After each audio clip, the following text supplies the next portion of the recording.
Huwag mo na akong pigilan pa, Sebia. Buo na ang loob ko. Pupunta ako ng girang.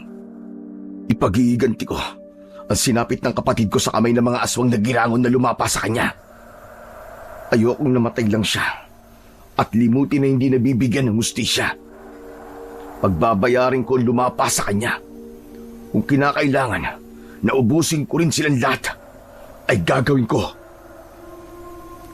Pero, paano kung may mangyari sa iyong masama, Leon? Paano ako? Kami ng mga anak mo. Walang mangyayaring masama sa akin, Sebia. Nakalimutan mo na bang isa akong batikang mananabas? Hindi ako dapat matakot, kundi ang mga aswang na yon. Hindi pa ako kailanman binigo ng mga sandata ko, mga pangontra at mga orasyon ko.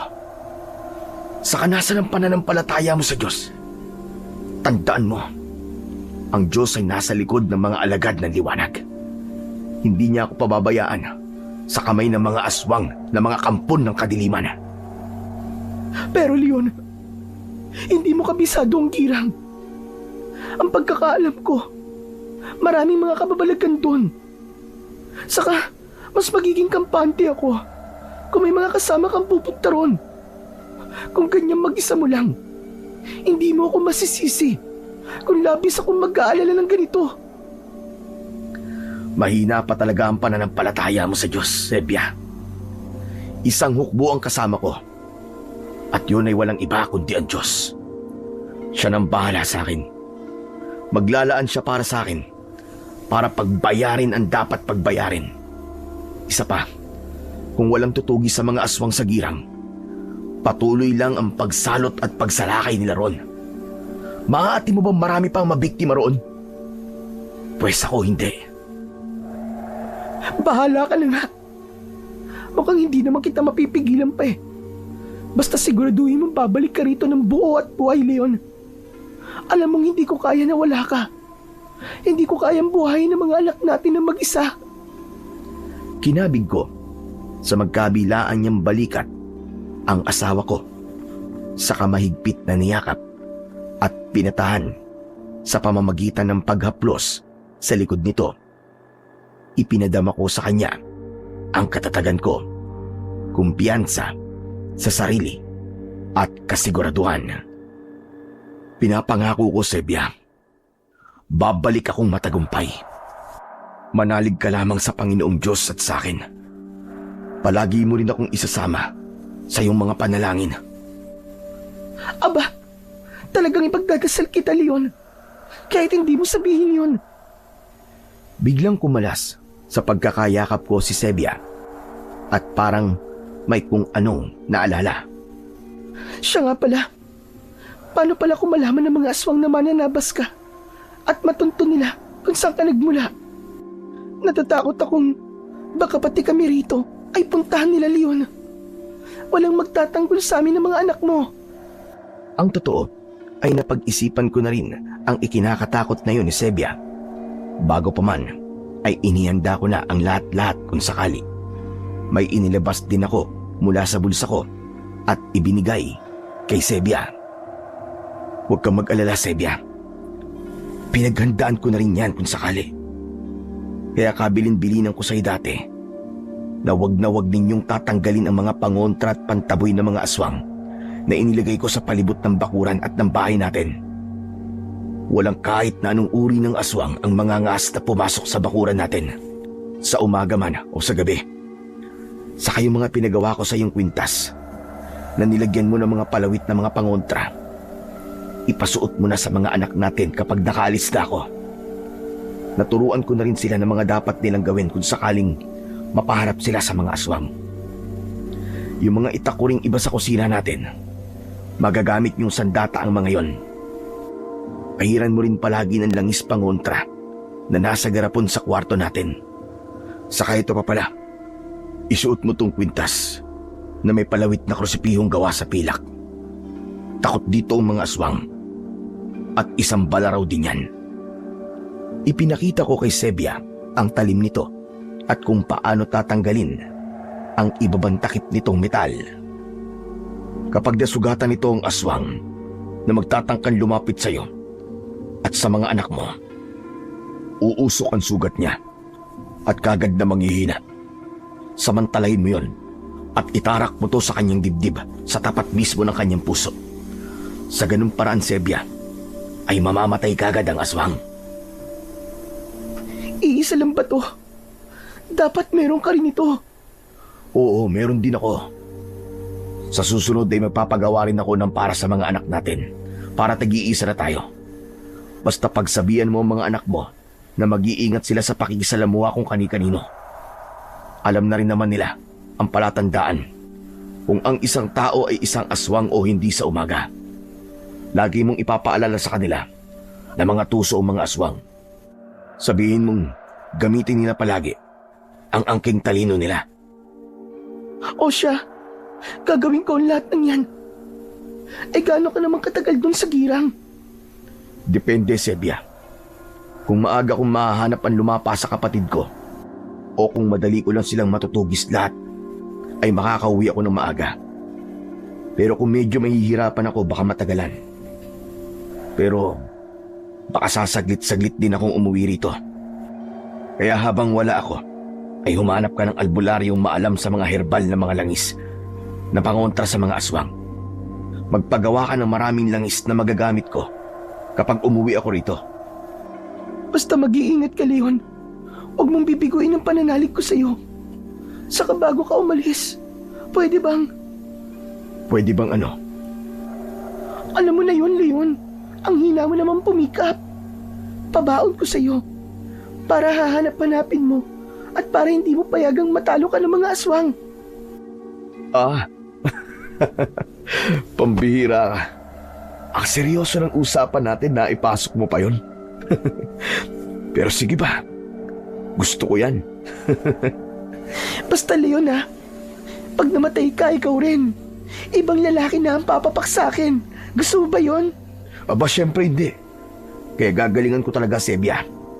Kung gaano katuso mga aswang, lalong katusuhan pa ang gagawin ko. Dapat lang. Bago nga ako tuluyang magpaalam sa mga anak ko, ay may nangyari pa sa amin ni Sebia ng umagang yon.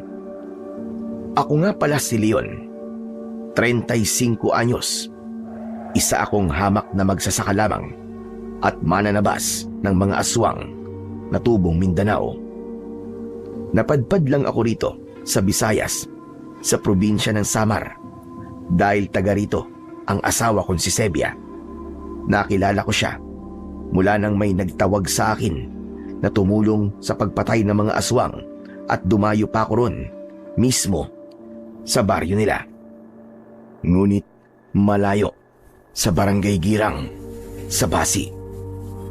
Simula rin ng ikasal ako kay Sebia ay sa Samar na rin ako nanirahan. 10 ng buong pamilya ko. Ang nag-iisa ko namang bunsong kapatid na lalaki ay nakapangasawa ng taga-Girang. Sa malas nga lang dahil ang Girang pala ay pugad ng mga aswang na tinatawag na mga girangon. Ang totoo ay bago ko palang nalalaman na may mga aswang pala na girangon. Hindi ko pa alam kung ano ang itsura ng mga ito, kung ano ang mga kakayahan at kung paano sumasalakay. Ang balita ko lang ay lumalabas daw sila mula sa isang kuweba sa Sohoton. Isa pa ito sa mga dahilan kung kaya minabuti ko ring pumunta ng Girang para mapag-aralan pa ang uri ng mga aswang na ito. Magtatanong-tanong ako sa mga tao roon. Isa pa ay bali ako rin ang pinakiusapan ng asawa ng kapatid ko na pansamantalang magsaka sa bukid nila roon. Ang sarili ko namang bukid na maiiwan ko ay ipinaubaya ko na lang pansamantala sa biyenan ko. Dahil hindi naman ganun kalayo ang Girang mula sa amin, wala pang tanghali ay nakarating na ako roon. Sa bahay ng kapatid ako tumuloy. Tulad ko ay may 2 rin silang mga anak. Nakapisan sa kanila ang mga magulang ng asawa ng kapatid ko. Matapos mananghalian, ay inaya ko na kagad ang tatay ng hipag ko para ipakita sa akin ang bukid na sinasaka nila ng kapatid ko.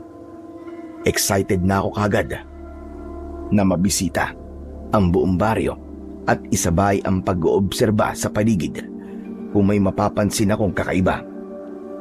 Kailangan habang maaga pa ay makabisado ko na ang buong lugar. Nang nasa bukid na kami, ay nadatnan namin doon ang isang matandang magsasaka na pansamantala palang inutusan magtabas muna roon habang hinihintay ako. Ipinakilala ako agad dito ng tatay ng hipag ko na si Mang Omer. Renante ang pangalan ng matandang nagtatabas. 60 anyos, ngunit matikas at mukhang talagang malakas pa rin siya. Siya raw ang makakatulong ko sa pagsasaka. Siya rin daw ang namumursyento sa katabing ektarya ng bukid ng kapatid ko. Ako naman po si Leon, Mang Renante. Ako po nakakatandang kapatid ni Anak Lito. Ikinagagala ko po kayo makilala. Oo. Natatandaan kita, iyo. Nakita na kita dati nung inilibing ang kapatid mo. Nakakalungkot lang talaga ang sinapit niya sa kamay ng isang girangon. Alam mo, tulad mo bago-bago pa lang ako rito. Ang sadya ko rito ay ang manugis ng girangon. Meron akong kakaibang kakayahan at yun ang gagamitin ko. Talaga po? Nako, ako rin po. Yun din po ang sadya ko rito. Ang ipagiganti ang kapatid ko sa sinapit niya sa isang girangon na lumapa sa kanya. Mapatay ko lang po ang isang yun ay matatahimik na po ako para sa kapatid ko. Dapat din po pala ay maubos ko sila para wala nang sasalakay pa rito sa girang. Tama yan, iyo. Maganda yan na maubos ang mga salot na girangon. Kasi kung makukontento ka lang sa iisang mapaghihigantihan mo, nariyan pa ang iba na makakapambiktima pa sa iba. Ang totoo ay dumadami na rin ang nawawala rito sa baryo. Malamang na mga kinuha ng mga girangon ng mga yon. Saan po ba nanggaling o nagkukuta ang mga girangon? Saka, ano po pala ang kakaiba niyong kakayahan? Nako, saka ko nasasabihin sa'yo, iyo. Ito ako lang muna ang dapat na nakakaalam. Mahirap nang malaman ng mga girangon. Alam mo bang sa umaga ay normal lang silang mga tao? Ah, ganun po pala. Ano po pala ang itsura ng girangon? Paano po sila sumasalakay? Saka na rin natin pag-usapan yan, iyo. Ang mabuti pa ay tapusin muna natin itong pagtatabas ng mga pilapil. Ilabas mo na ang dala mong panabas. Bago mag-alas 4 ay baka matapos na rin tayo kagad dito. Sumama ka sa akin mamaya sa bahay ko. Ipagpapaalam kita kay Omer. Marami akong sasabihin sa'yo para maipaghiganti mo ang kapatid mo. Tingin ko ay sakto ang pagtatagpo natin na ito. Mamaya, malalaman mo kung bakit. Inilabas ko ang aking panabas at sinimulan na namin ang pagtatabas. Si Mang Omer naman ay nagpaalam na rin. Babalik na lang daw mamayang kinahapunan para magdala ng mamimerienda namin ni Mang Renante. Naghiwalay kami ng tatabasin ni Mang Renante. Parehong sa magkabila ang dulo raw kami magsimula at magtatagpo na lang daw kami sa pinakagitnang pitak. Tansya ko ay mga 9 na malalaking pitak ang tatabasin namin na pilapil. Sa ika-5 pitak kami magsasalubong. Ikaw sa dulong itaas, malapit sa irigasyon niyo. Ako na lang sa dulong ibaba, malapit sa mga puno roon sa may sapa. Sige o Mang Renante. Mag-iingat po kayo sa banda nyo. Mukhang masukal pa naman po sa ibabang dulo. Di o kaya marami pong ahas doon? Nako, wag mo kong alalahanin iyo. May kakaibang abilidad ako na hindi mo alam. Malalaman ko kagad kung may ahas sa paligid. Sa dami ba naman ng mga damo at mga halaman doon, Mas delikado pa ako kung walang mga halaman o kahit damo sa paligid. Isa pa, ay may kailangan akong tignan doon. Ganun po ba? Sige ho. Pupunta na po ako sa kabilang dulo para makapag-umpisa na. Nang nasa kabilang dulo na ako, nang nagtatabas na ako, ay panaka-naka kong iginagala ang paningin ko. Pinagmasdan ko ang kabuuan ng medyo malawak ding kaparangan.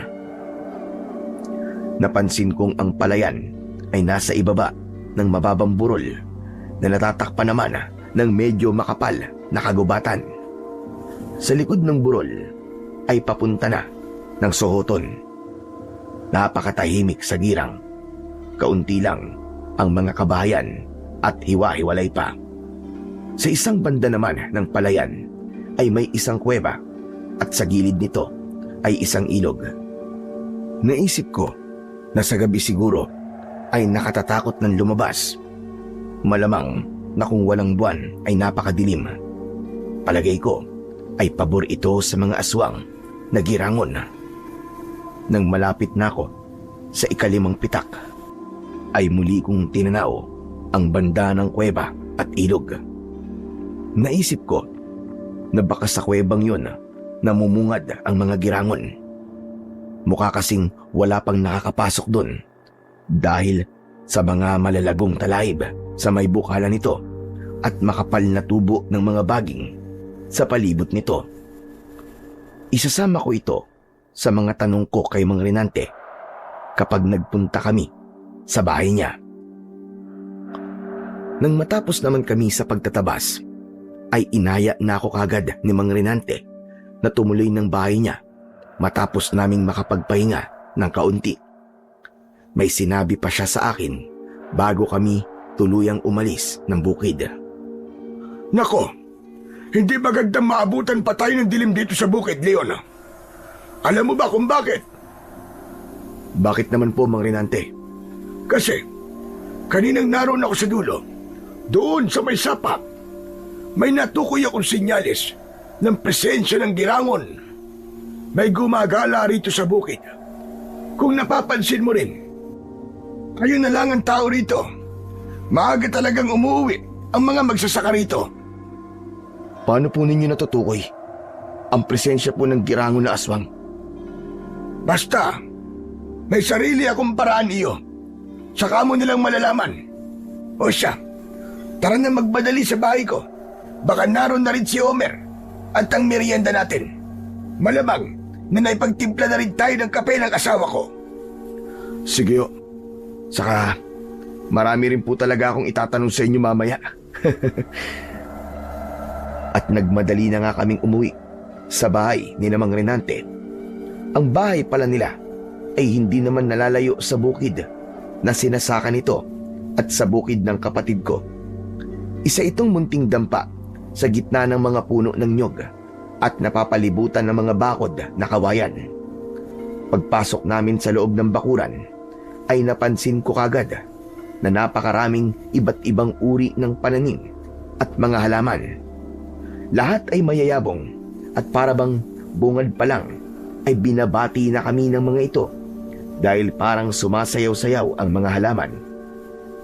Napansin ko ring parang natuwa si Mang Renante at nakangising napapatingin sa akin. Aba, mukhang masasaya ang mga pananim namin sa paligid sa presensya mo, iho. Senyales na maaasahan talaga kita sa plano ko laban sa mga girangon dito sa baryo.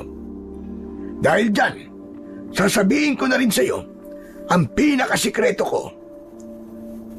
Bakit para pong may kinalaman po mga pananim nyo sa paligid? May kakaiba po ba talaga sa pananim nyo? Tama ka, iyo. May kinalaman talaga ang mga pananim ko sa espesyal kong abilidad. O siya, tara na muna sa loob at nang makapaghugas muna tayo saglit bago tayo magmerienda. Oh, hayal na pala si Homer eh. Nasa salas na.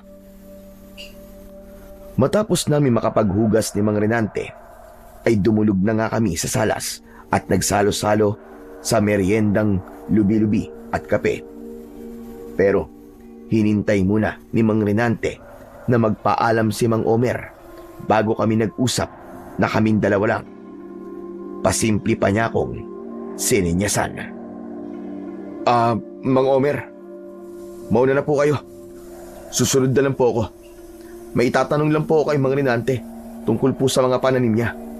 Baka manghingi na rin po ako ng konting mga gulay na pandagdag natin sa panghapunan. Pumayag naman doon si Mang Omer at nagpauna na. Pinaalalahanan pa ako na wag daw gaanong magtatagal at malapit ng gumabi dahil delikadong araw. Nang makaalis naman ito, ay nag-usap na kagad kami ni Mang Rinante.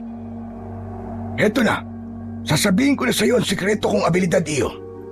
Pero sana, atin-atin lang ito at wag na wag mong ipagsasabi kahit na kanino. Mahirap na kapag nalaman ng mga aswang na girangon ito. Ikaw rin, mas mahihirapan tayong maipagiganti ang kapatid mo. Huwag po kayong mag-alala sa akin, Mang Rinante. Bakit ko naman po ipagsasabi ang abilidad nyo? Mukhang magiging alas po natin yan laban sa mga salot na mga aswang dito sa girang. Pagtutulungan po natin silang ubusin. Hindi ako makakapayag na patuloy silang mamamayagpag dito at marami pa silang mabibiktima. Saka sasabihin ko rin po sa inyo ang lihim ko. At ikaw rin pala ay may tinatago sa akin. Pwes, pareho tayong kailangan mag-ingat na hindi malaman ng mga aswang ang mga tinatago natin. Oras na malaman nila ay masisira ang mga plano natin. Oo nga pala, anong itinatago mo? Mang Rinante, isa po akong mananabas. Hindi rin po alam ito ng pamilya ng kapatid ko. Mabuti kung ganun. Ako rin ay ayaw na ayaw kong malaman ni Omer ang abilidad ko. Maski ang asawa ko ay wala siyang alam. Sa'yo ko palang nasabi dahil nasabihan ako ng mga halaman sa paligid na makakatulong nga raw kita laban sa mga aswang. Ano ho? Nasabihan kayo ng mga halaman nyo? Oo, ganun na nga. Yun ang espesyal kong abilidad. Marunong akong makipag-usap sa mga halaman. Natutunan ko ito sa tagal kong pagiging isang mahilig sa pagtatanim. Kita mo naman ang dami kong pananim sa paligid. Lahat ay malulusog dahil hiyang sila sa mga kamay ko. Alam mo, hindi ko basta-basta natutunan ang makipag-usap sa mga halaman. Paunti-unti ko itong natutunan hanggang sa pagtagal ay nakuha ko na rin ang loob nila. Naging kakampi ko na sila. Grabe. Ang astig po pala ng abilidad nyo. Pwede nyo po bang ituro sa akin yun? Pwede naman iyo. Kaya lang, sa tanda mong yan, ay baka hindi mo na lubos na matutunan. Ako kasi, ay nagsimula nung bata pa ako. Hindi naman sa pinahihina ko ang loob mo. Sadya lang na mahaba talaga ang proseso. Kung ituturo ko man ito, sigurado ay sa mga bata. Sayang lang at wala kaming naging anak ng asawa ko. Ikaw, baka may mga anak ka. Mas mabuting mga anak mo na lang ang turuan ko. Tama nang isa ka na lang na mananabas. Magkatuwang na lang tayo na talunin ng mga aswang na girangon dito. Bale, isa na rin akong manunugis. At ikaw naman ay isang mananabas. Palagay ko ay talagang pinagtagpo tayo ng tadhana. Ganun na nga po siguro, Mang Rinante. Sayang nga po. At ngayon ko lang po kayo nakilala eh. Di sana po ay hindi na nalapa pa ang kapatid ko. Siya nga po pala.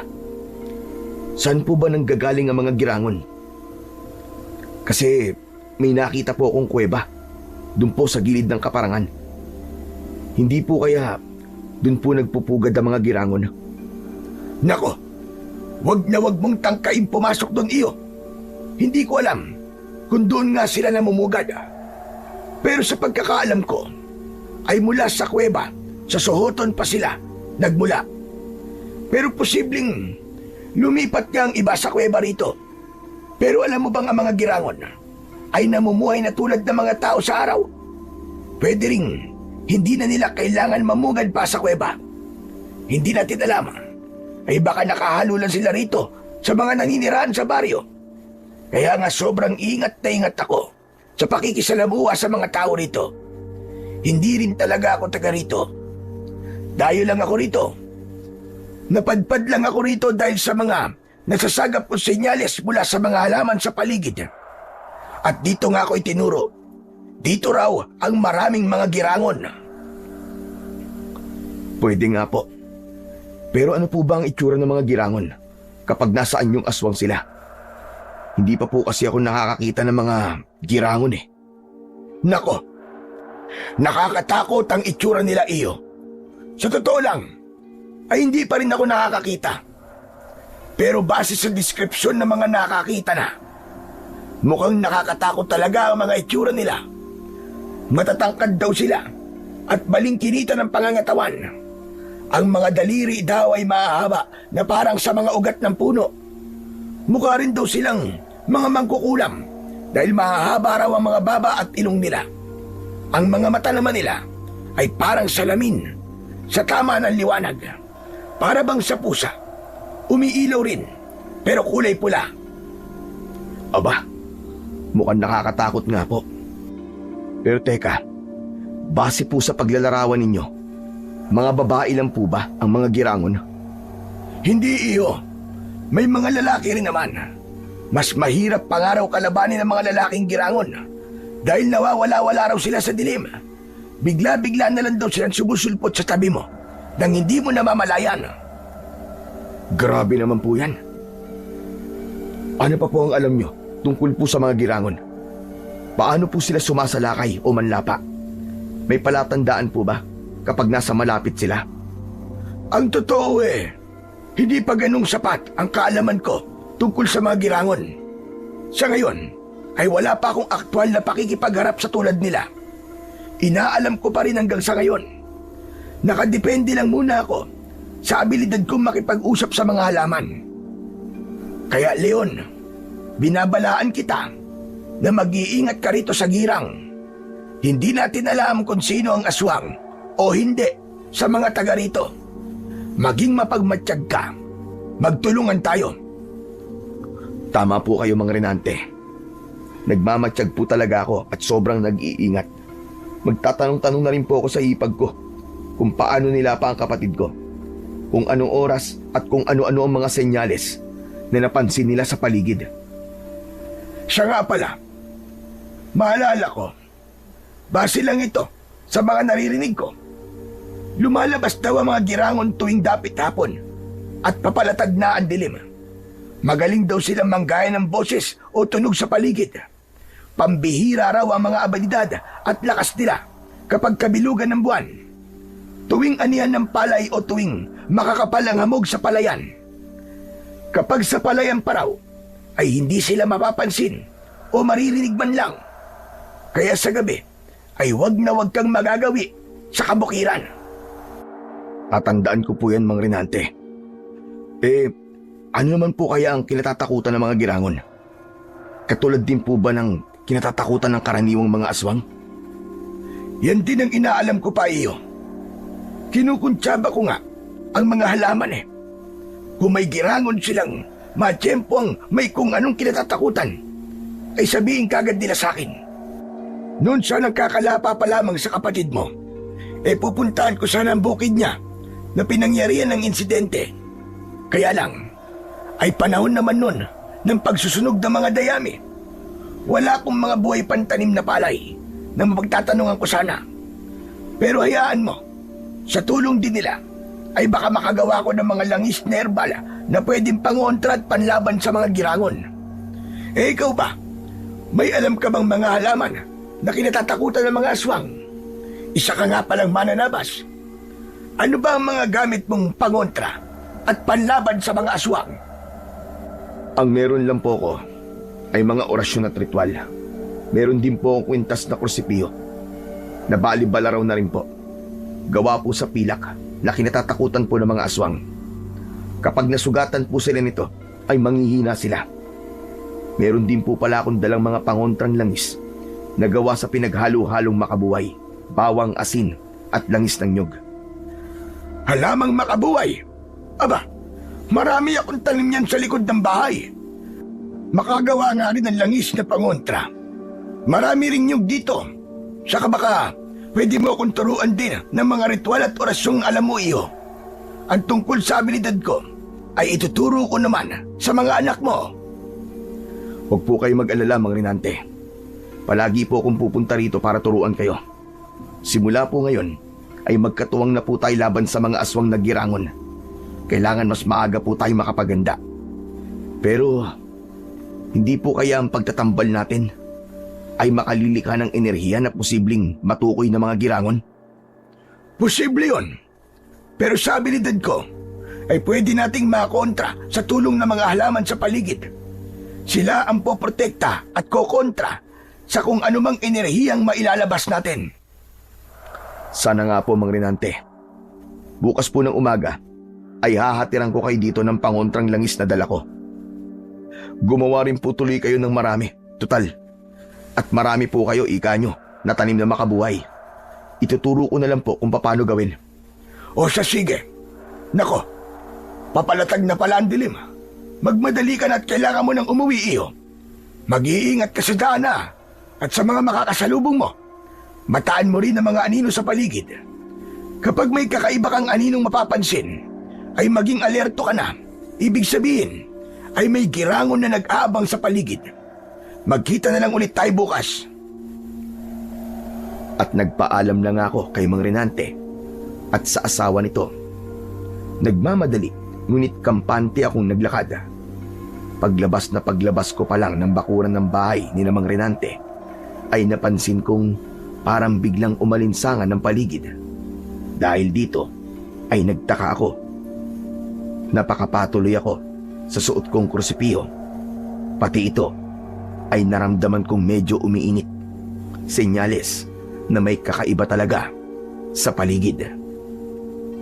Nang medyo nakakalayo na ako sa bahay ni Mang Rinante at habang nagmamasid sa paligid, ay may napansin akong kakaibang anino sa di kalayuan. Hindi ko mawari kung anino ng ano yun. Parang medyo umaalon samantalang hindi naman mahangin sa paligid. Maski ang ibang mga anino ng mga puno ay hindi naman umaalon. Pilit kong hinahanap kung anong bagay ang nagmamay-ari ng aninong yon. Pero hindi ko matukoy.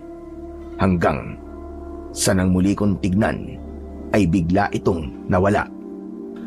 Saan na kaya napunta ang aninong yon? Aba, mukhang may girangon sa paligid ah.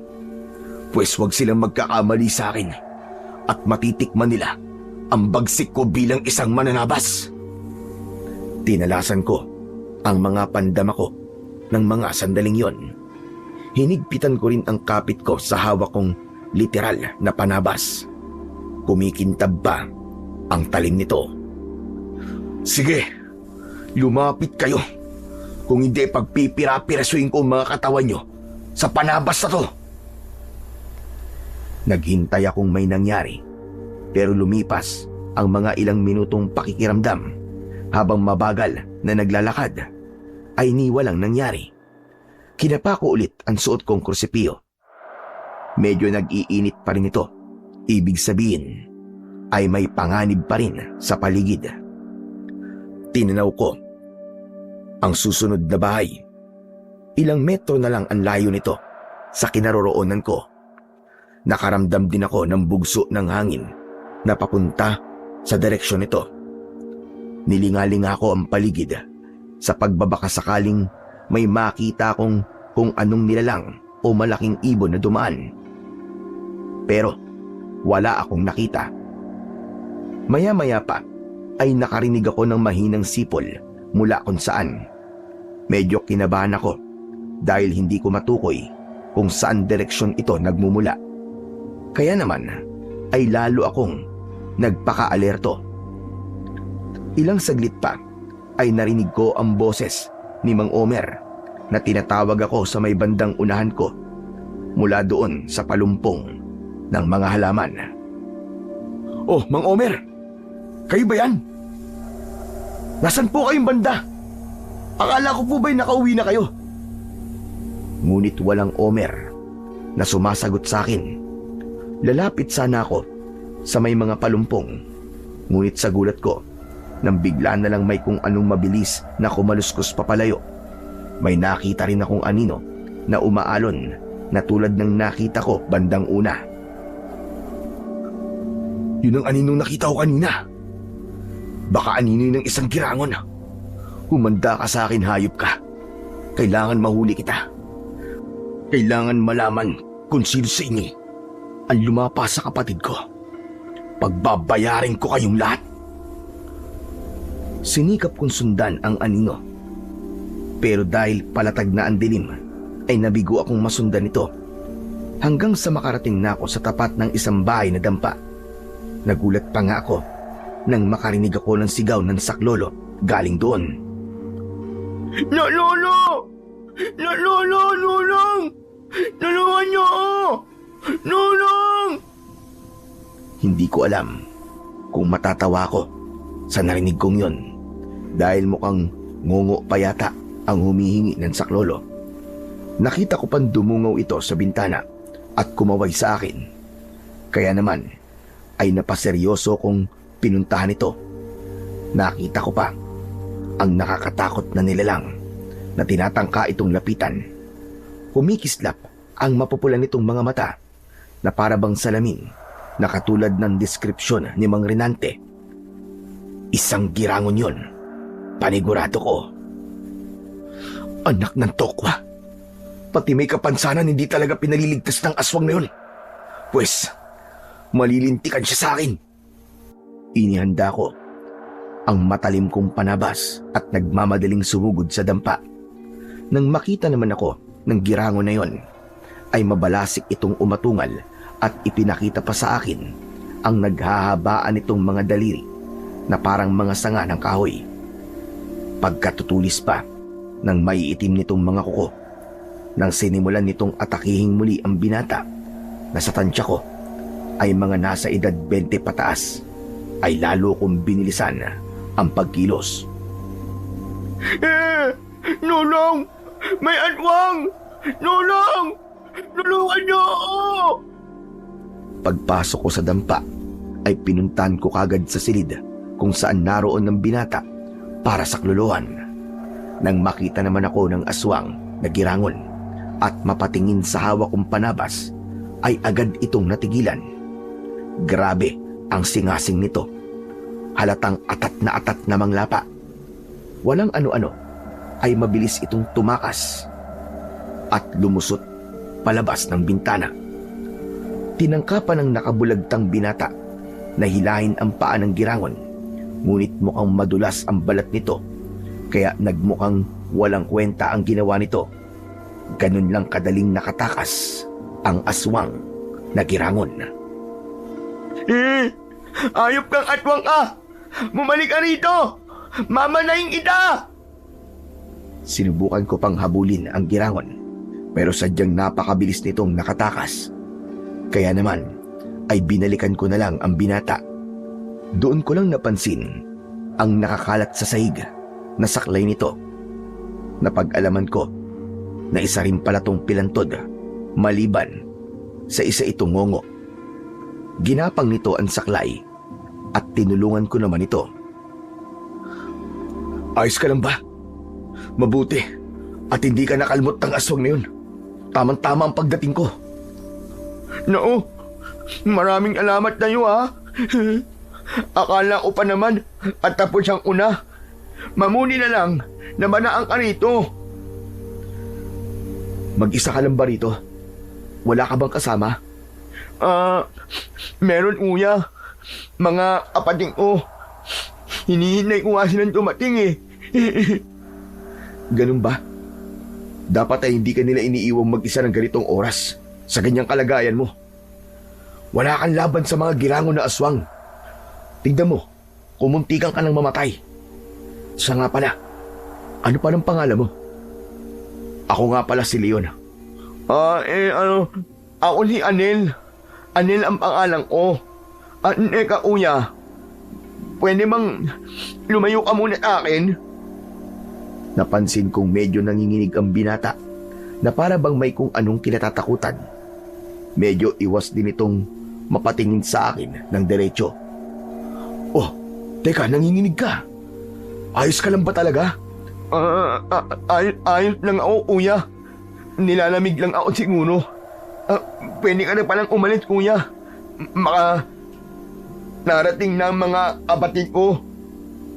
Sasagutin ko pa sana ang binata nang sa may pinto ay napansin kong may mga paparating.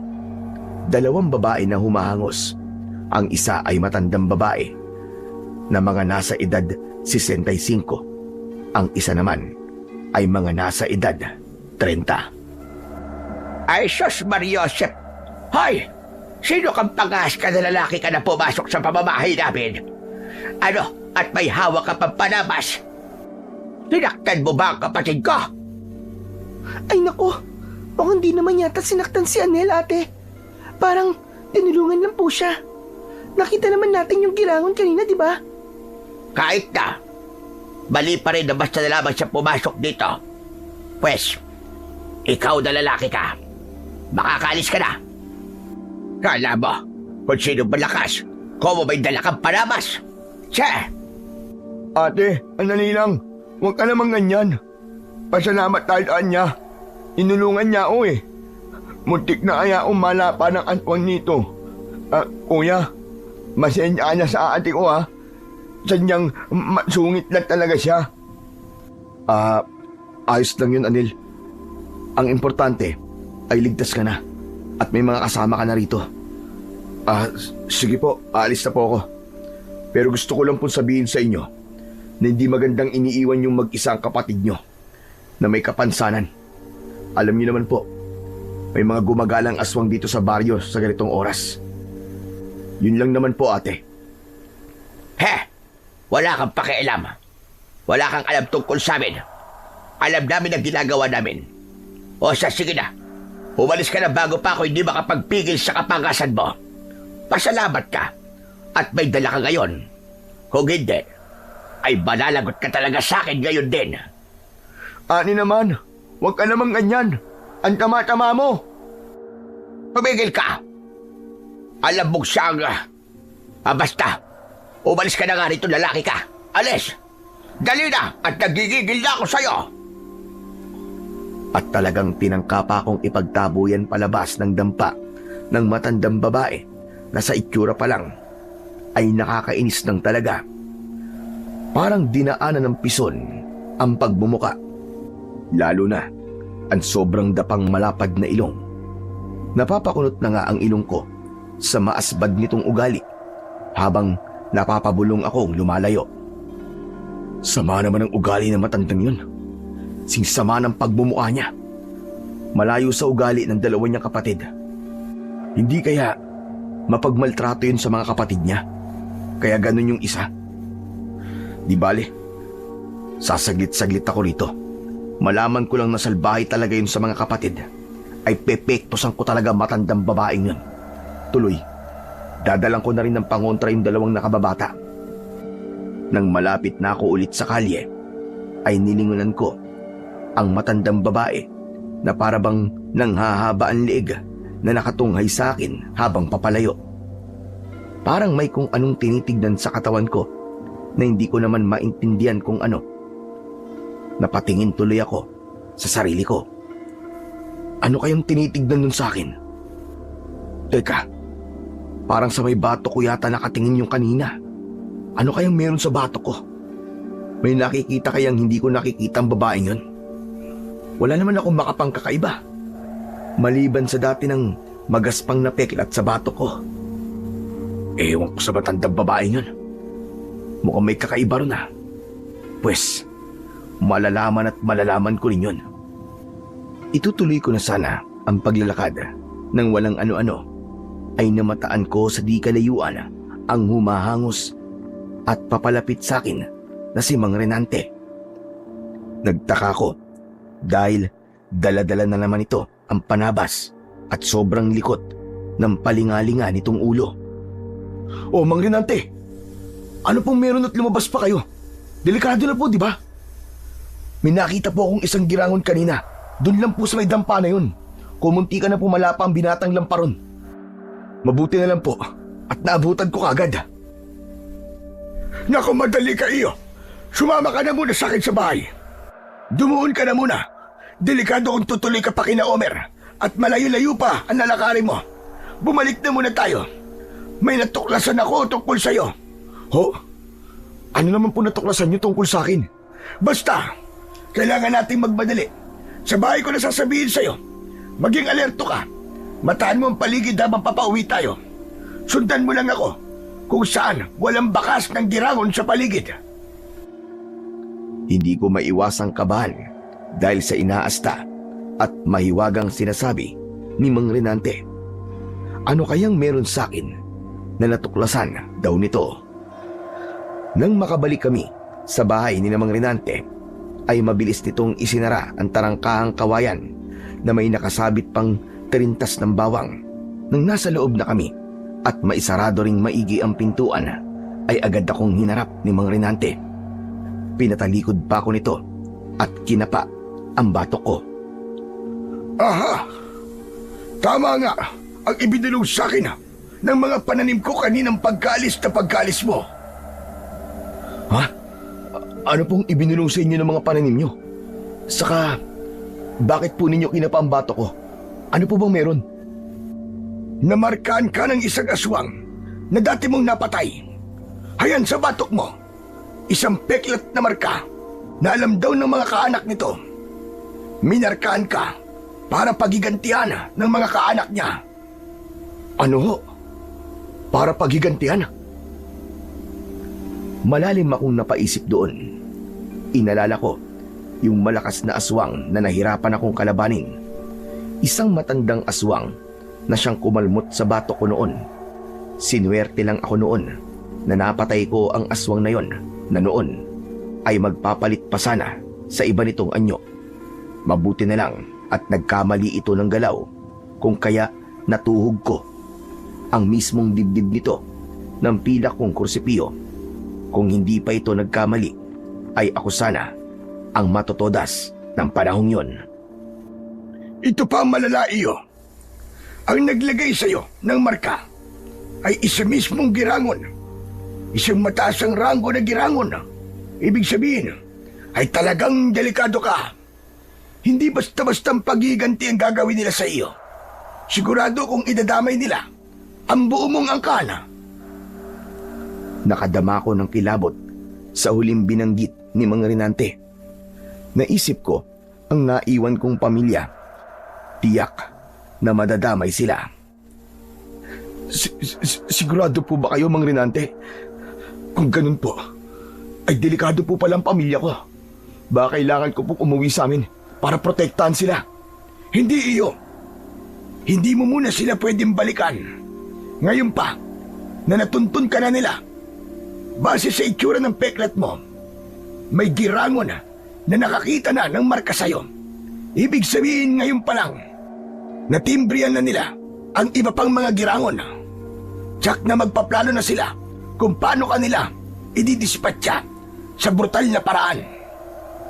Mula ngayon, ay kailangan mo na maging sobrang ingat. Magiging mainit ka na sa mga mata nila. Teka ho, sabi nyo nga, ay may nakakita na sa marka kong peklat. Malamang po, yung girangon na nakita ko kanina doon sa may dampa ng 3 magkakapatid. Siya na po yun. Malamang nga. Kaya mula ngayon, ay hindi ka na pwedeng basta-basta na lamang gumala rito sa baryo nang hindi ka nag-iingat. Saka ang mabuti pa, ay dito ka na lang muna tumira sa pamamahay ko. Magiging delikado na rin sina Omer at ang pamilya ng kapatid mo kung doon ka mananatili. Ako nang bahalang bumisibisita sa kanila. Mabuti pa rito at ligtas ka, dahil hindi basta-basta makakapasok dito sa bakuran ko ang kahit na anong klase ng aswang dahil sa mga pananim ko. Napatangu-tangu na lang ako kay Mang Renante. Pero may mga bagay pang gumugulo pa rin sa isip ko. At yun ay may kinalaman sa 3 magkakapatid na siyang pinakamalapit ang bahay kina Mang Renante. Naalala ko, bakit pala todo ang tingin ng pinakamatanda sa kanila sa batok ko kanina. Mang Renante, matanong ko pala sa inyo, yung pinakamalapit ninyong kapitbahay. Ano ang alam nyo sa 3 magkakapatid na yon? Magkakapatid po ba talaga ang mga yon? Yung tatlo sa tapat ng dampa kanina kung saan kita nadatnan. Naku, wala akong ganong alam sa kanila. Basta't ang alam ko lang ay kapares kong buong salta rin sila rito sa girang. Bakit mo naman natanong? Wala lang po. Para po kasing may kakaiba sa kanila eh. Lalo na po ang pinakamatanda sa kanila. Napansin ko po kasing napatigil ako sa pagsasalita ng sandaling yon nang biglang may tumatao sa may tarangkahang kawayan ng bakuran ni Namang Renante. Pamilyar sa akin ang parang mabait nitong boses. Tao po! Tao po, Mang Renante! Aling Susan! Nandyan po ba kayo? Nako, nariyan si Jen. Ang kulit din talaga ng babaeng yan. Mukhang nagatid na naman ang ulam. Ilang ulat ko ng pinagsasabihan na wag nang magatid ng ganitong madilim na. Sandali nga't lalabasin ko lang. Dito ka lang muna, Leon. Wag ka na munang lalabas. Pero hindi ko pinakinggan si Mang Renante. Palihim pa rin akong sumunod sa kanya. May gusto lang kasi akong malaman na may kinalaman sa tinutukoy nitong si Jean. Siyempre, ay nagtago ako sa mga pananim sa paligid. Baka kasi magdamdam sa akin si Mang Renante kapag nalamang sumuway ako sa kanya at narinig ko ang usapan nila. O Jen, nako, nagdala ka na naman. Ang tigas din talaga ng ulo mo, ano? Sinabi ko ng delikadong nasa labas ka pa ng ganitong latag na ang dilim. Kailan ka pa makikinig? Kapag nalapa ka na ng aswang? Pasensya na po kayo, Mang Renante. Siguro po ay huli na po ito. Naisipan ko lang po kasi magdala kasi nakita ko pong dito po sa inyo tumuloy yung gwapong lalaki na tumulong po sa kapatid ko kanina. Aba, ibig sabihin pala ay mas parang kay Leon itong dala mong ulam. Ay, hindi naman po sa ganun. Pero parang ganun na nga rin po. Dinamihan ko po. Kaya para po talaga sa inyong lahat yan. Nako, mukhang tinamaan ka pa yata sa bisita ko. Kaya lang, ay hindi na yung binata. May asawa at mga anak na yon. Talaga po ba? Eh ano naman po kung ganun? Kung may asawa na siya. Malay niyo naman kung kami talaga ang nakatadahan na para sa isa't isa. Ay, Diyos ko, asa ka pa. Ibaling mo na lang sa iba ang pagtingin mo. Sa ganda mong yan, ay hindi naman malabong may magkakagusto at magkakagusto sa'yo. Ay nako, Mang Renante. Kung mga aswang lang po magkakagusto sa akin, ay wag na lang po. Okay na po ako dun sa gwapong lalaki na ano nga po ulit ang pangalan niya? Leon. Leon ang pangalan niya. Leon po pala. Nako, mukhang mabangis pa yata. Ay, siya nga ho pala. Pakisabi po sa kanya na maraming salamat. Iniligtas niya po ang kapatid ko mula dun sa aswang na lumusob po dun sa bahay namin habang wala kami ni Ate Ira. Pakisabi rin po na pasensya na siya sa kasungitan po ng ate ko. Sadyang masungit at salbahe po talaga yun eh. Kung pumasok ka kaya at ikaw na mismo magsabi ng harapan kay Leon. Ay naku, wag na po. Nakakahiyan naman. Balikan ko na lang po kinabukasan yung lalagyan. Kailangan ko na pong umalis kagad. At alam niyo na, may paggala-gala pong mga aswang. Nako, bakit ba parang ayaw na ayaw mong pumasok sa bahay? Hanggang dito ka na lang palagi sa may tarangkahan. O siya, sige na nga. Lumakad ka na. Kargo ko pa kapag may nangyaring masama sa'yo. Ano kaya kung ipatid na kita kay Leon? Ay, lalo wag na po. Baka pulbusin lang po siya ni Ate Ira kapag nakita na naman siya sa bahay. Saka, delikado na rin po siya at gabi na nga po. Sige po, aalis na po ako. Saka wag niyo pong sasabihin may gusto ko sa kanya ha. Nakakahiya po kasi. Bago pa muling pumasok si Mang Renante sa bakuran para isara ang tarangkahan at bago pa tuluyang makaalis si Jean, ay mabilis na akong bumalik ng bahay ni Namang Renante. Nagtaka pa si Aling Berta kung saan daw ako galing sapagkat kanina pa raw ako hinahanap at bigla raw akong nawala. Nagpalusot na lang akong umihilang saglit sa labas. Nang makabalik sa loob si Mang Renante, ay kampante at patay mali siya naman akong nakaupo sa salas. Ang bango nitong ulam na inatid ni Jen, Berta. Leon, oo nga pala. Mas para daw pala sa'yo tong ulam. Salamat daw sa pagliligtas mo sa kapatid nila kanina. Aba, alam mo bang may tama sa iyong babaeng yon? Mag-iingat ka ron at baka magkaroon ka ng kabit nang hindi mo namamalayan. Talaga po? Aba, Jean po palang pangalan nun. Pero Mang Renante, wala po ba kayo napapansin sa kanya na kakaiba? Anong ibig mo sabihin? Teka, kasama ba kita kanina? Pero parang, oo, parang meron nga. Parang ayaw sa kanya ng mga panalim ko sa paligid.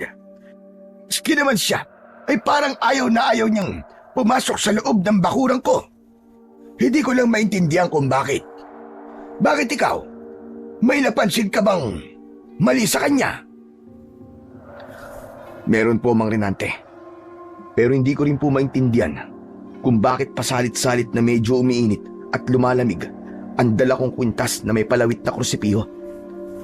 Parang may mali po tungkol sa tatlong magkakapatid na yon. Hindi kaya mga aswang sila? O kaya ay may lahi silang aswang? Pero parang malabo rin eh.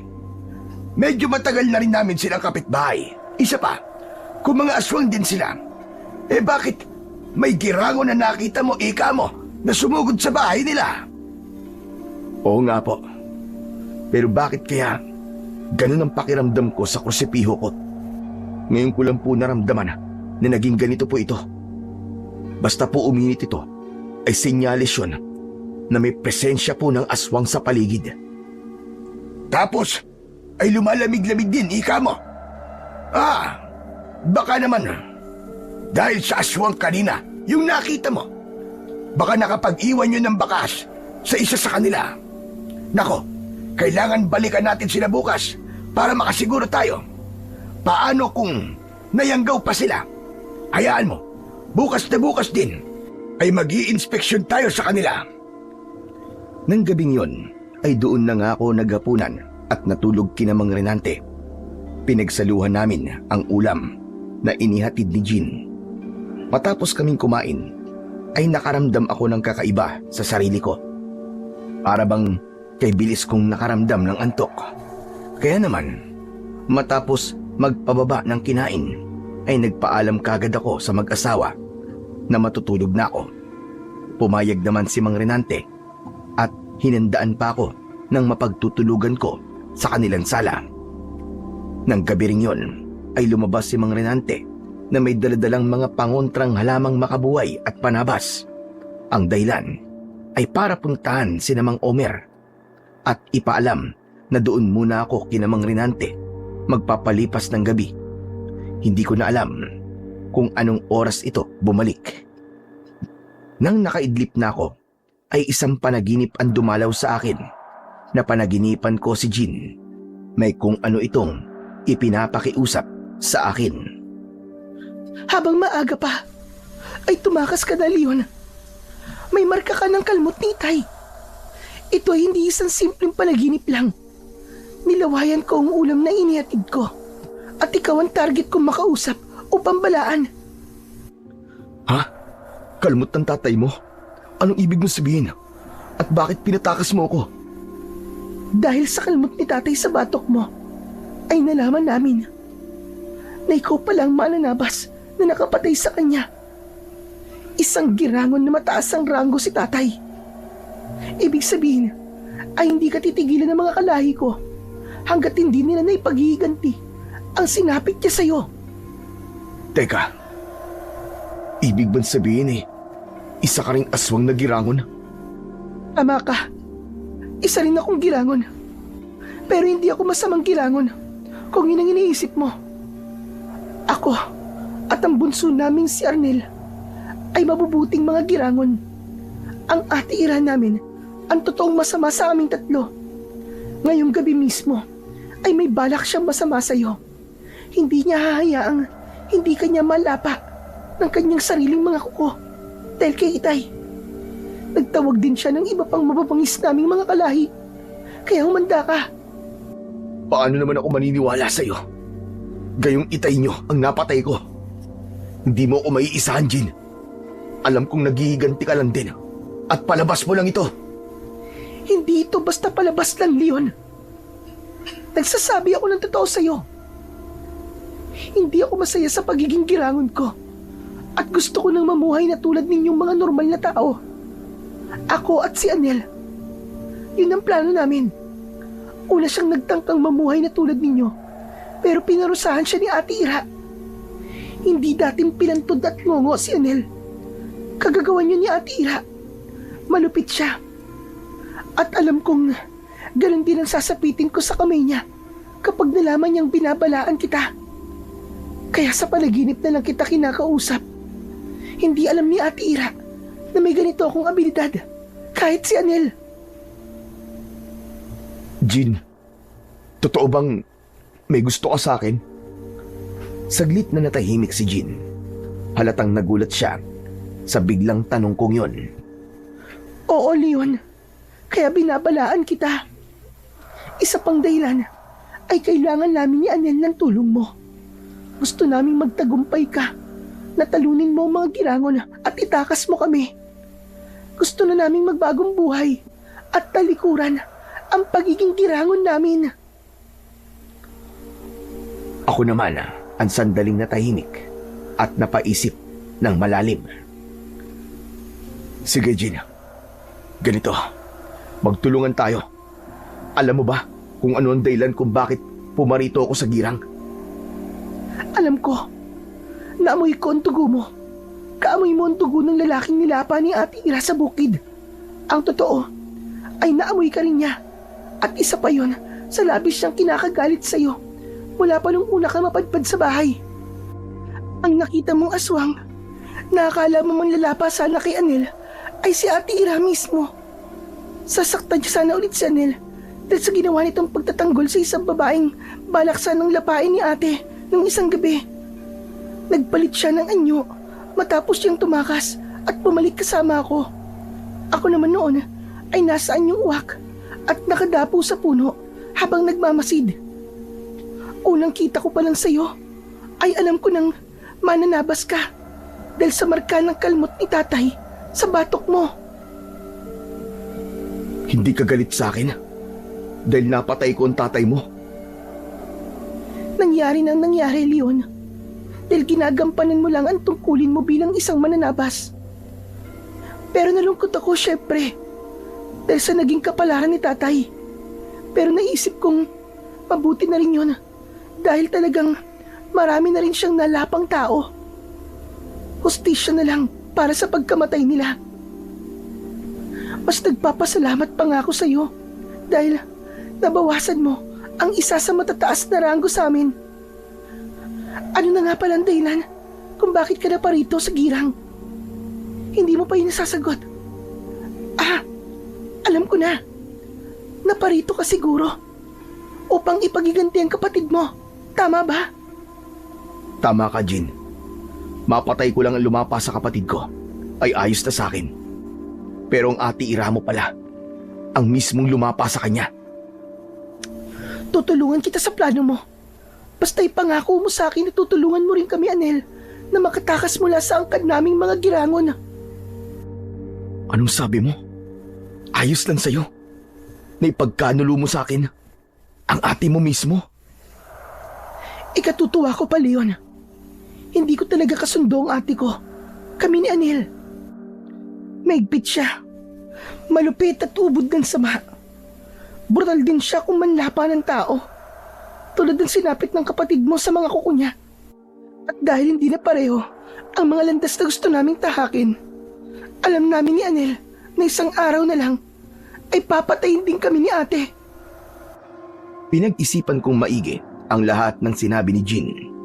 Base sa seryoso niyang pagsasalita ay batid kong nagsasabi talaga siya ng totoo.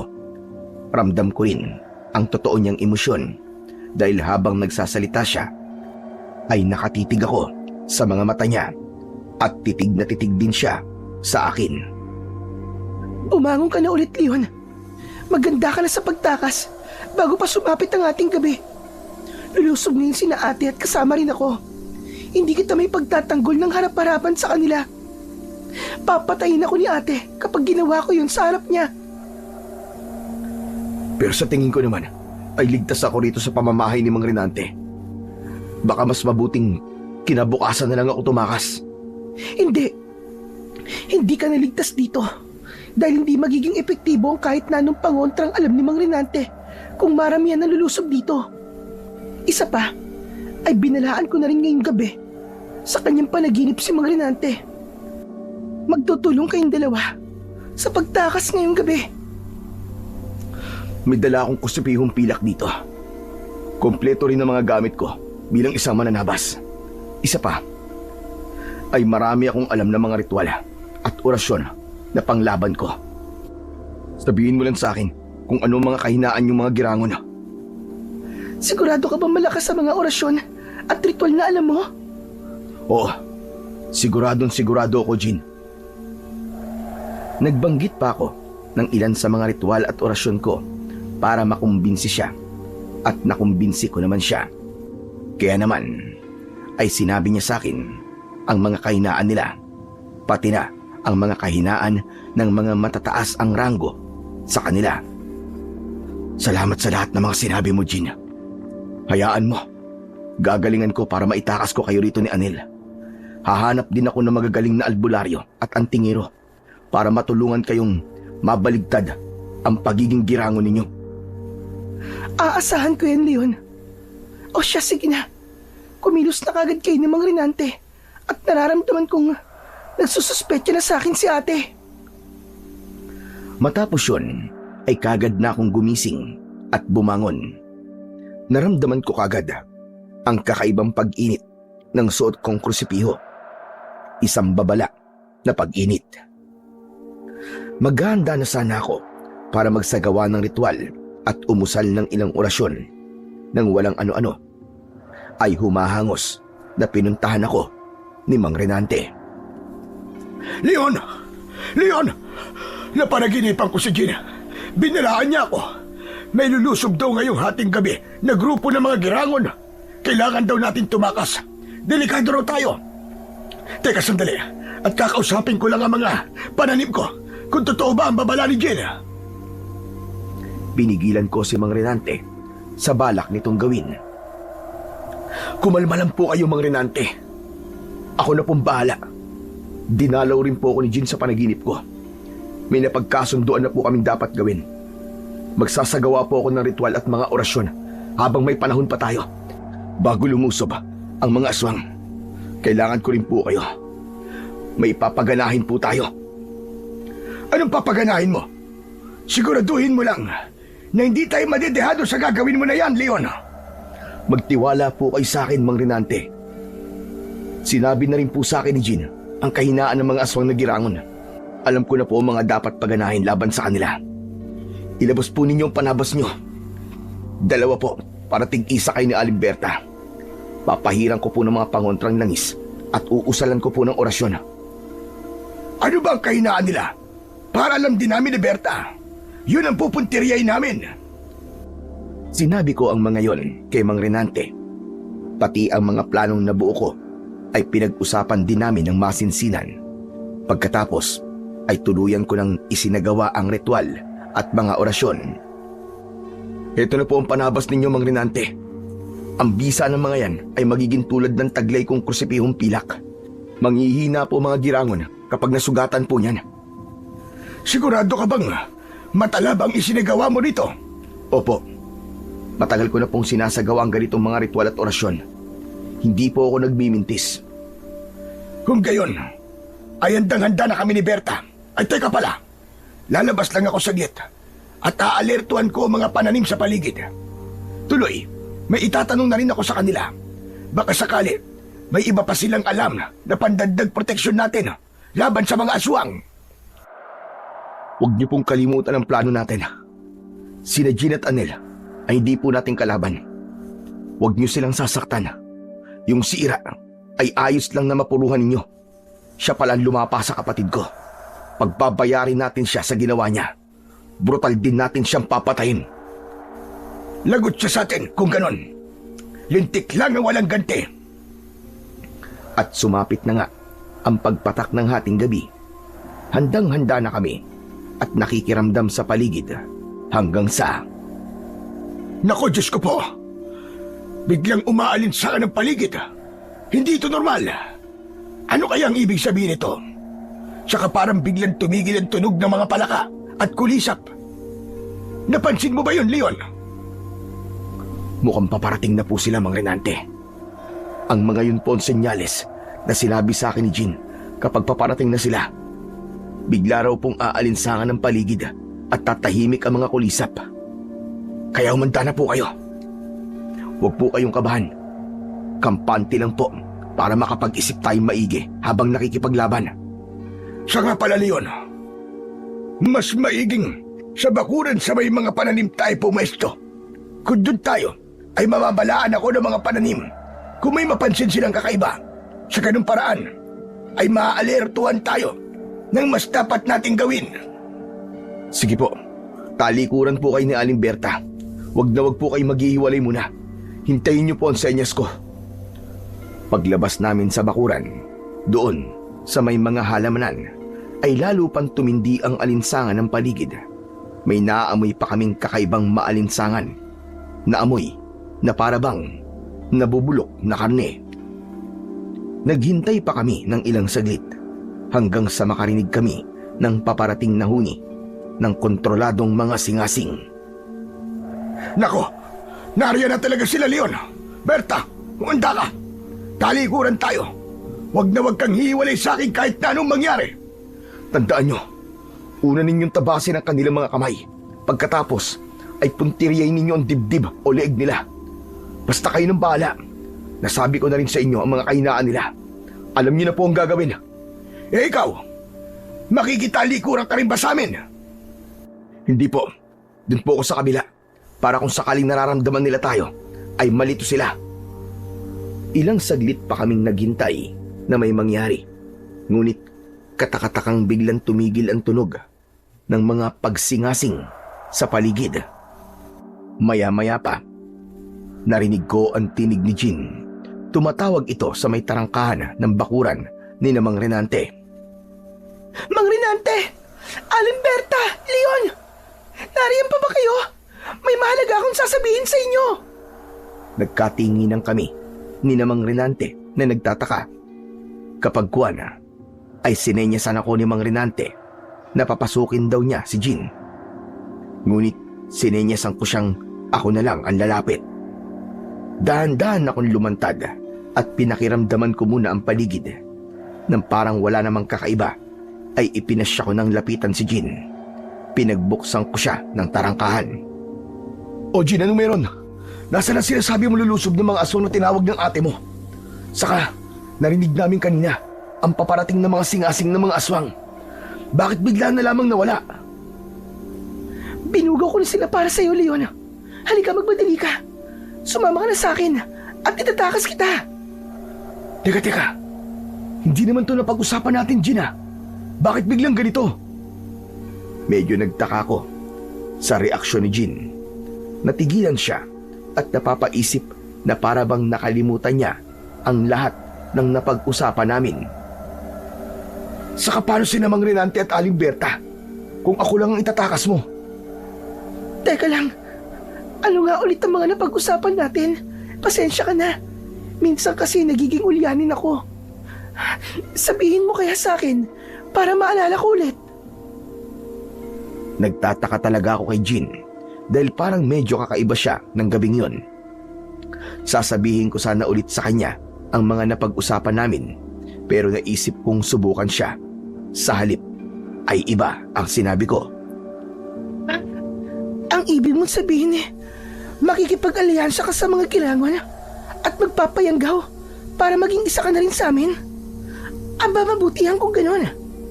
Pero may nararamdaman akong kakaiba sa'yo. May mga dala kang sandata. Niloloko mo ba ako? Hindi, Jean. Naniniguro lang ako. Pero handa naman akong isuko ang lahat ng to kung tutuparin mo ang kasunduan natin. Ganun ba? Madali lang naman akong kausap. Madali lang tuparin ang kasunduan natin. Pero nasan si Mang Rinante at Aling Berta?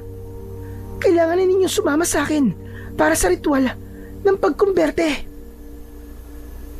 Sinenyasan ko si Mang Rinante at Aling Berta sa kanilang pinagtataguan. Pero napansin kong may pasimpleng isinesenya sa akin si Mang Rinante.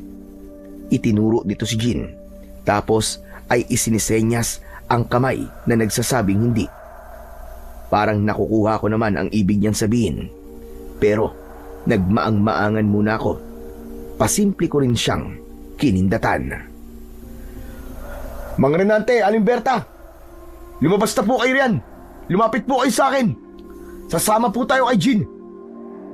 Nang makalapit sila, ay mahina akong binulungan ni Mang Rinante. Hindi si Jean yan, Leon. Sabi sa akin ng mga pananim ko, nararamdaman nila. Tsaka bakit tayo sasama sa kanya? Nababaliw ka na ba? Huwag po kayong maingay, Mang Rinante. Akong bahala. Basta, alerto lang kayo. Pero mukhang natunugan na nang inaakala naming si Jean ang pasimple naming bulungan ni Mang Rinante. Walang ano-ano ay may itinuro ito sa bandang likuran namin. Hala! Ano yung nilalang na yun? Sa may bungad ng kubo ni Mang Rinante? Girangon ba yun? Alerto naman kaming napalingon ni Mang Rinante sa tinutukoy ni Jean. Ngunit yung pala ay nililito lang kami. Wala namang kaming kahit na anong nakita. Nang balingan ulit namin si Jean, ay nakapagpalit na ito ng anyo. Naging isang parang uwak na mabilis na lumipad papalayo. May inilalabas pa itong kakaibang tunog. Sabi ko na nga ba? Nilinlan tayo, Leon. Hindi talaga si Jean yun. Mukhang nangangalib ang totoong si Jean. Alam ko po, Mang Rinante. Kaya iba po ang sinabi ko sa nagpapanggap na si Jean. Kaya po pala hindi niya maalala. Palagay ko po ay ang ati-ira niya ang nagpapanggap na yun. Kailangan masundan natin ang parang uwak na yun.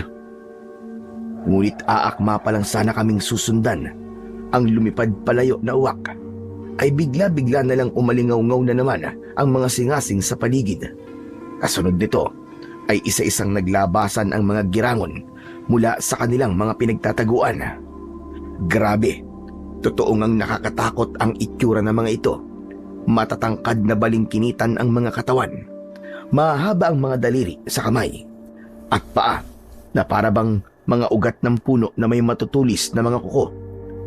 Ang mga ilong at baba ay pahaba rin at matutulis, at ang mga mapupulang mga mata ay parang mga salamin. Heto na nga, Leon. Mapapalaban na tayo. Berta, humanda ka. Magtalikuran tayong tatlo. At nangyari na nga ang pakikipaglabang inaasahan namin sa mga girangon ng gabing yon. Isang pakikipaglabang hindi inaakalang hindi pala madali. Mababangis pala at maliliksi ang mga girangon kahit na ang itsura ay parang mga malalamya. Mang Rinante, Aling Berta, tandaan niyo ang kahinaan nila. Doon niyo puntiriyain. Oh, Leon, ikaw rin. Mataan mo ang pananim ko sa paligid. Kapag nakita mo parang kumaway ang mga daon nila, lumapit ka sa kanila. May espesyal na silang paraan kung paano magpahina ng mga kampo ng kadiliman. O kaya ay senyalis yun na ligtas ka sa tabi nila. Lumingalinga naman ako at sinubukang maghanap ng kahit na isang halaman na may dahon na kumakaway. Ngunit wala akong namataan. Hanggang sa nariyan na nga ang unang grupo ng mga aswang. Nang gagalaiting sinugod kami ng mga ito. Heton sa inyong mga girangon kayo! Tikman niyo ang bangis ng isang mananabas! Humanda kayo mga sinumpang nilalang kayo! Hindi kami matatakot sa inyo! Uubusin namin kayo! Hataw rito, hataw roon ang ginawa namin ni Mang Rinante. 6 kaagad ang napatumba namin.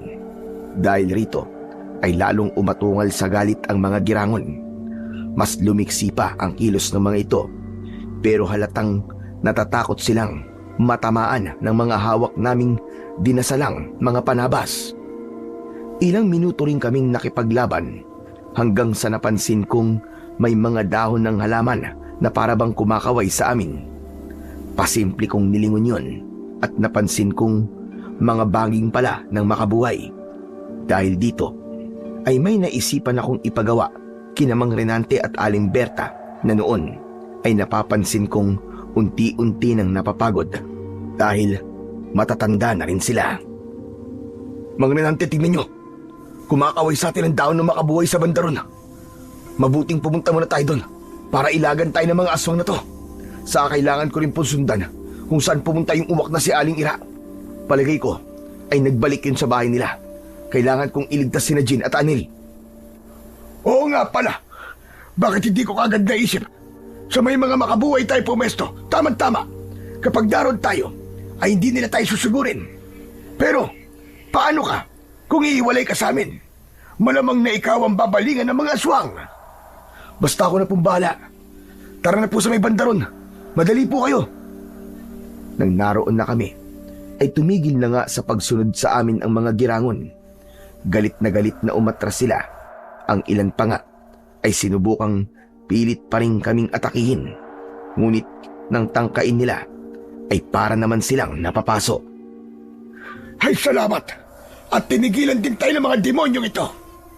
Ngayon, ay paano kang aalis, Leon? Oras na lumayo ka mula rito sa mga makabuhay, ay tiyak na susugurin ka na naman nila. Teka, alam ko na. Pumutol ka na lang ng ilang baging nitong makabuhay at ipalupot mo sa katawan mo para hindi ka nila masugod. Tama po kayo. Yan po mismo ang gagawin ko. Namutol ako ng ilang mga baging, yung sapat lang na maipapalupot ko sa buong katawan ko. Matapos yun, ay bigla na lang namutol din si Mang Renante ng ilan pang mga baging at ipinulupot naman kay Aling Berta. Teka, anong ginagawa niyo, Mang Renante? Bakit niyo po pinupuluputan din ng baging si Aling Berta? Mabuti pa, ay sasama na rin kami sa iyo, Leon. Hindi ko matitiis na mag-isa ka lang nalalaban. Kailangan mo ng tulong namin. Nakita mo naman, marami sila. Pero, wala nang pero-pero pa, Leon. May usapan tayo, magtutulungan tayo. Tsaka pareho lang tayo ng papel. Ang talunin ng mga girangon. Kaya wag mo na kaming pigilan pa ni Berta. Kung si Berta ang inaalala mo, nakita mo naman kanina, hindi ba? Kahit matanda na kami, ay kayang-kaya pa rin namin lumaban. Matapang si Berta. Hindi kami basta-basta magpapatalo sa mga aswang. Sige na nga po. Kayo pong bahala. Basta tulungan po tayo at huwag tayo maghihiwa-hiwalay. Nang kaming tatlo ay balot na ng mga baging ng makabuhay, ay pumaroon na kami sa bahay ni Jean. Nang gigigil ang mga girangon sa paligid, gustong-gustong sumugod ng mga ito sa amin, ngunit wala sila magawa dahil sa mga nakapalupot sa amin.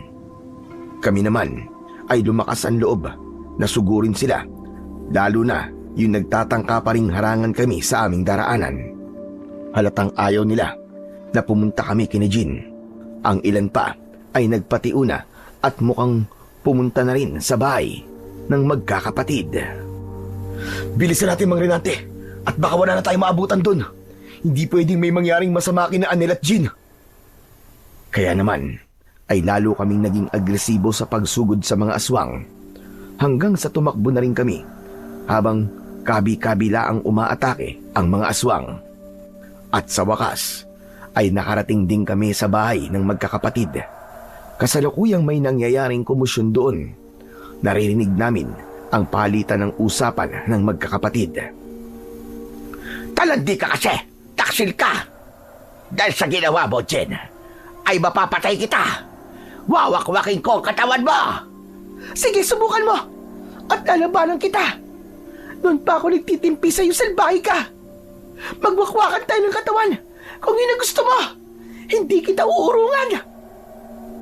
Sandali! Mga ani ko! Huwag kayong maglaman! Tumingin ka na! Ate na! Sobrang sama mo! Sawan-sama na kami ni ate sa'yo! Hayaan mo kami mamuhay ng mapayapa! Tulad ng mga tao! Hindi! Hindi ako makakapayag na mamuhay kayong tulad ng mga tao. Kaya mas mabuti pang lapain ko na lang kayo dalawa. Hindi pwedeng mabuhay ang mga taksil sa kanilang angkan.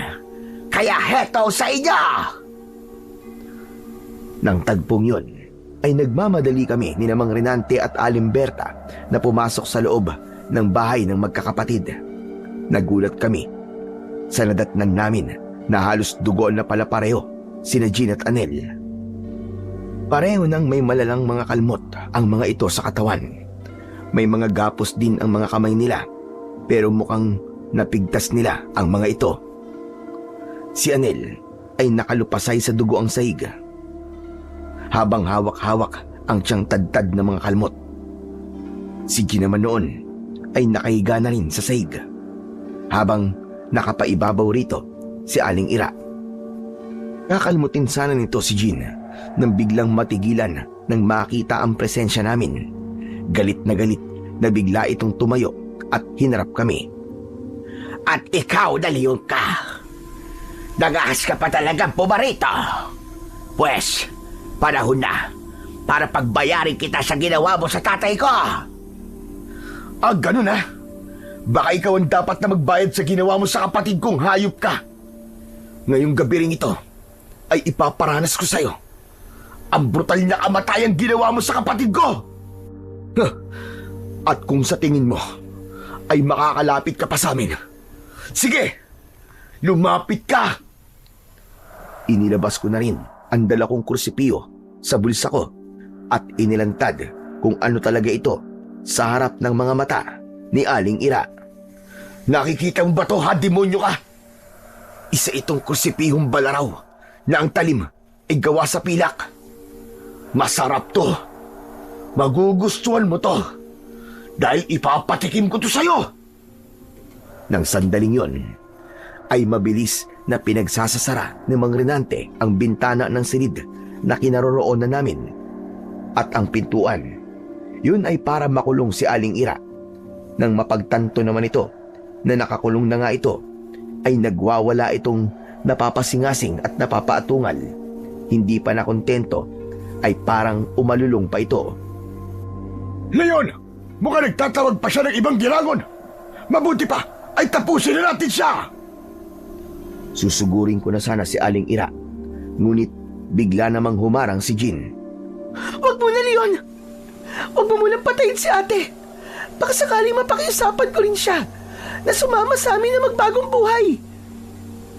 Binalingan ni Jean ang nagpupuyos sa galit na si Aling Ira. Ate! Sumama ka na sa amin ni Anel na magbagong buhay at mamuhay na tulad ng sa mga tao! Hindi! Hindi ako taksil sa angkan dati na tulad ninyo. Siya ang lalaking yan, ang nakapatay kay Itay. Bakit sa kanya pa kayo sasama? Nababaliw ka lang sa lalaking yan, Jen. Hindi ang katulad mo. Ang papatulan yan. May tiwala ako sa kanya, ate. Dahil nararamdaman ko ang kabutihan ng loob niya. Simula nang dalawin ko siya sa panaginip, ay nabasa ko rin ang kalooban niya. Tapat sa loob niya na tulungan kami ni Anel na magbagong buhay.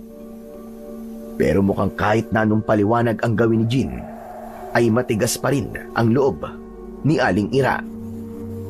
Bahala kayo. Magbagong buhay kayo kung kaya ninyo. At kung matutulungan nga talaga kayo ng lalaking yan. Pero bago ang lahat, biglang hinila ni Aling Ira si Jean at tatangkain sana itong lapain. Pero naging mabilis ang aksyon ko.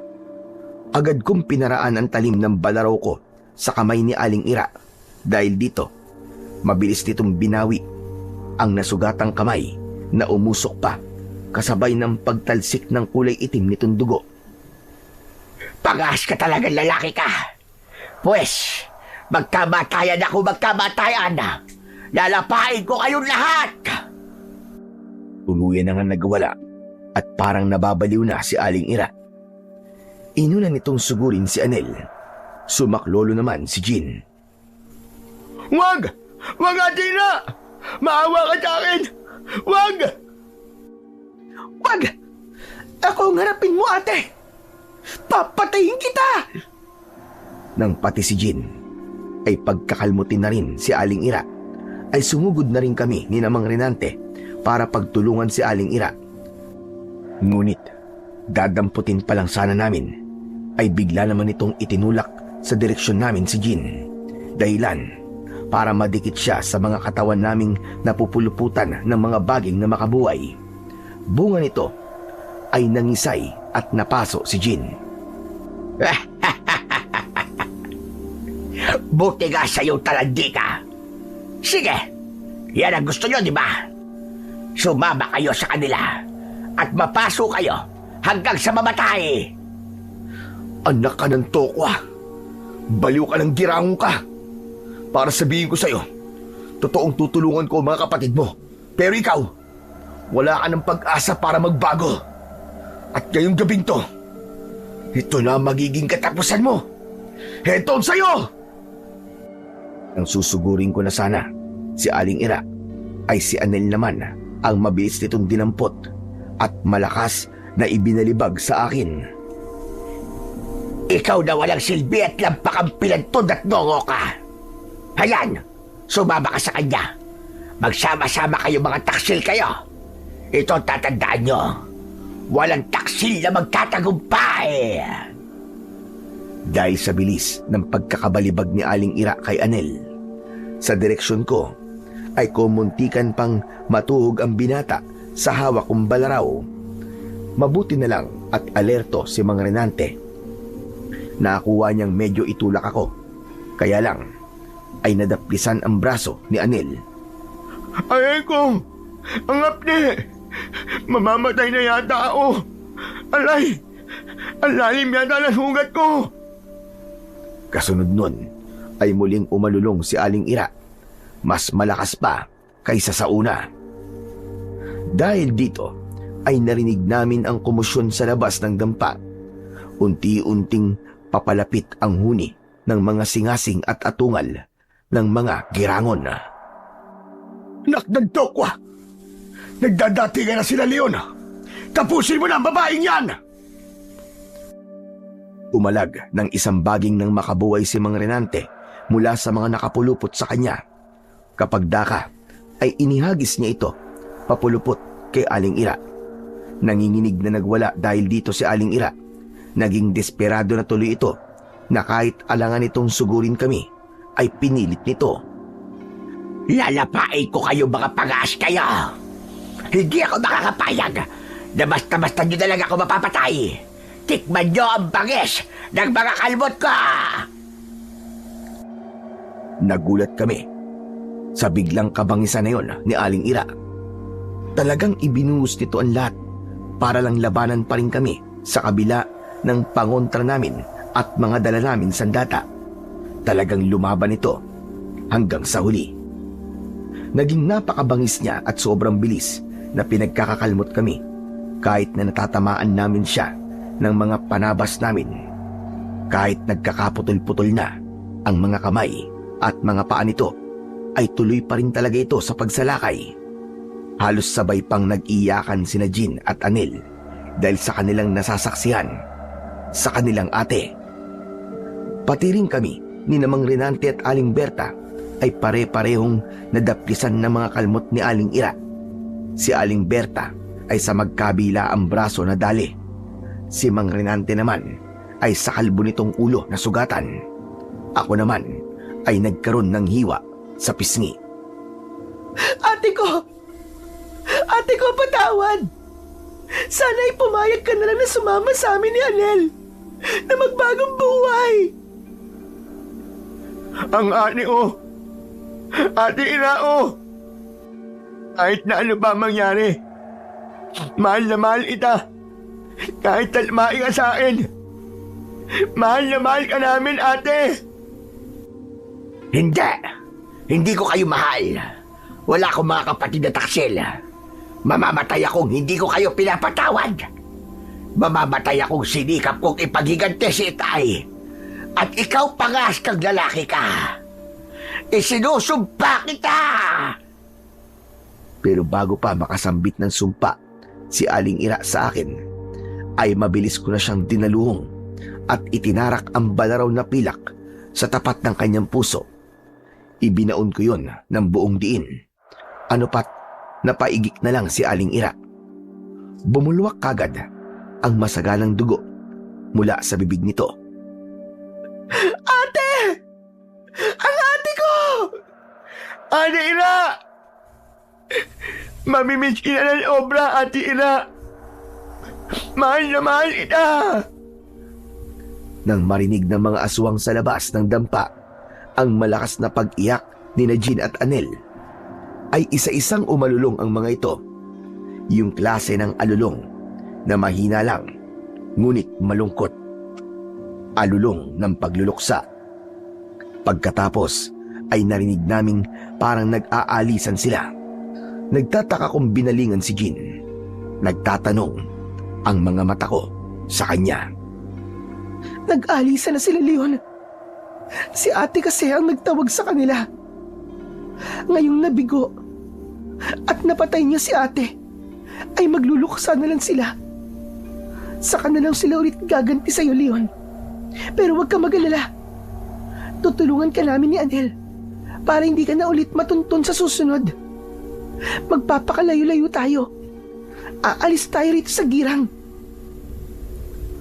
Matapos naman ang lahat, ay nalungkot kami sa nangyari. Naipaghiganti ko nga at nabigyan ng hustisya ang pagkamatay ng kapatid ko. Pero nakalulungkot din pala sa huli. Hanggang sa hinawakan ko sa magkabilaang balikat si Jean. Aray! Napapaso ako sa'yo, Leon. Yung mga bagay sa katawan mo, napapaso ako dyan. Naku, sorry, nakalimutan ko. Meron pa pala ako nito. Teka, sandali, tatanggalin ko lang. Ayan, ayos na. Patawad sa inyo ni Anel. Dahil sa sinapit ni Ate Iranyo. Hayaan nyo. Babawi ako sa inyong dalawa.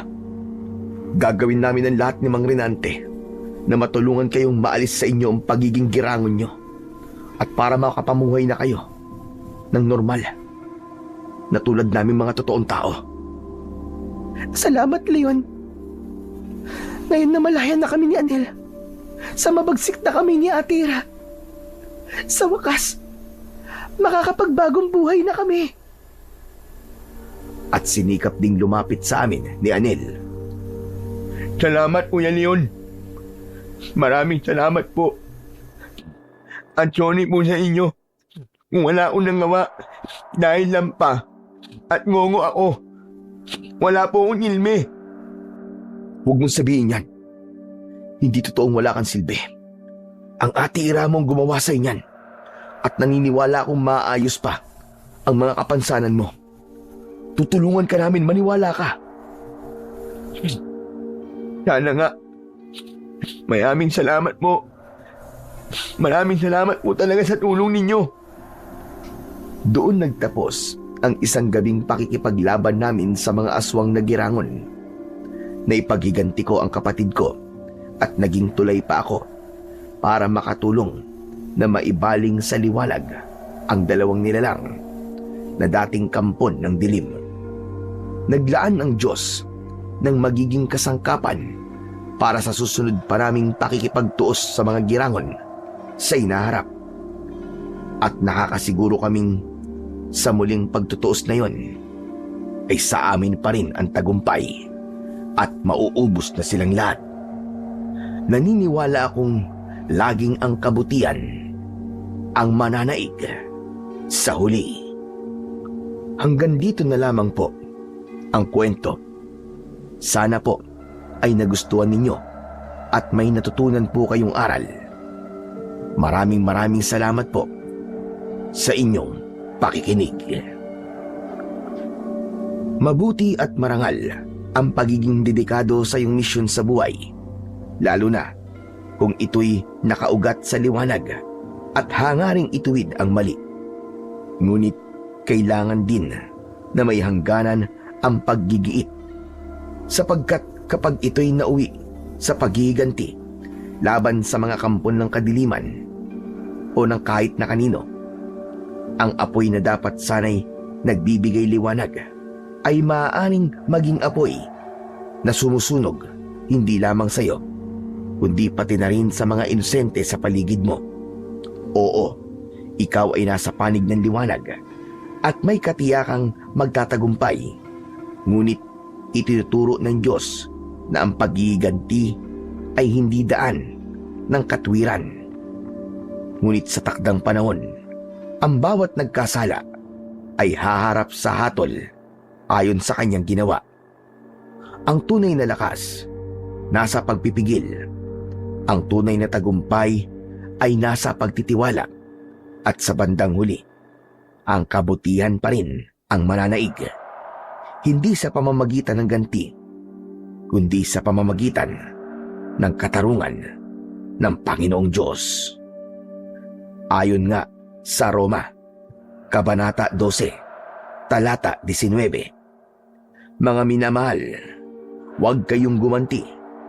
Ipaubaya ninyo sa puot ng Diyos, sapagkat nasusulat, akin ang paggiganti, ako ang gaganti, sabi ng Panginoon.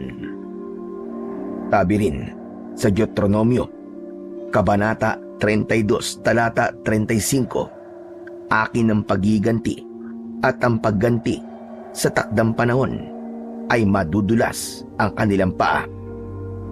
Ipinapakita lamang ng mga talatang ito na hindi tayo kailanman pababayaan ng Panginoon at ang paggiganti ay hindi natin tungkulin.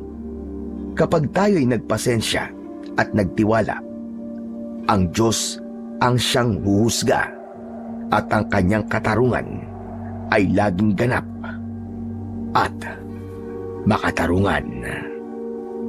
Maraming salamat po sa inyong walang sawang suporta at pakikinig. Pagpalain nawa po tayong lahat ng Diyos na may kapal.